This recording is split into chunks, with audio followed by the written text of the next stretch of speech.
Tonight, Eyewitness News investigates, and we're hearing from concerned residents in the mountains who are paying 300 to 900% more for insurance. That increase coming in the short span of 1 to 3 years. The residents aren't blaming the insurance companies, by the way, but are pointing to an underlying issue. CBS 47's investigative reporter Kara Rutger joins us live with how some residents now are seeking a solution. Right, Ken, last night we showed you the frustration these residents have. Insurance companies dropping them or tripling their bills. Now they say big changes need to happen to avoid a massive housing crisis. The way the insurance companies were moving out of the state and pushing people to these more expensive policies, it seemed like a tidal wave coming. Residents say repercussions are coming. We will see another housing collapse, as we saw before in California, where people walk away because they can't afford to make those payments. The problem is not done, then we will be forced to move out of California. The problem is first in finding insurance, then affording it. Nobody will cover this house. So the California Fair Plan was our only alternative.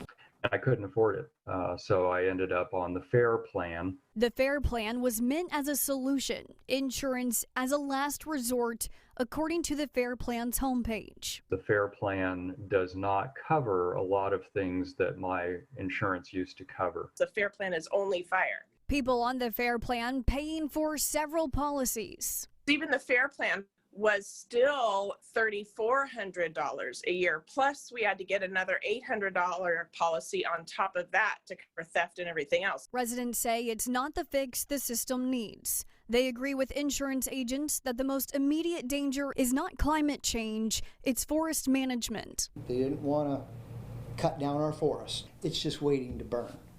And that's how you get this problem. We saw with Paradise that some properties that were very clear survived.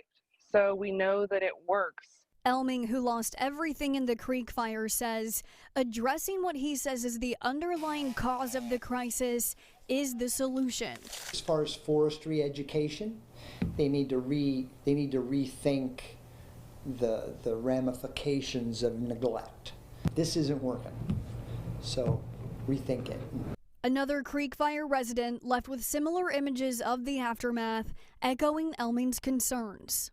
There are things that could be done to minimize it, and none of it's being done. This has been something that's been boiling for a while now, and people are done. They're tired of it. Now local activists are putting forth ideas to create change. There are 3 bills now waiting for the governor's signature. Local leaders say it's an uphill battle. It's so frustrating that that we can't get legislation to work for the people. I mean, it's really hard. The insurance companies on board for change, reminding the people real change has to start in Sacramento. Please help support people that are out there trying to make change. See if we can start working on a solution. We can't do it, but you can. These community activists have sent several resolutions forward, along with written letters to the state governor. We will have copies along with related bills on our website, yourcentralvalley.com. I'm reporting live in the studio, Kara Rucker, CBS 47 Eyewitness News.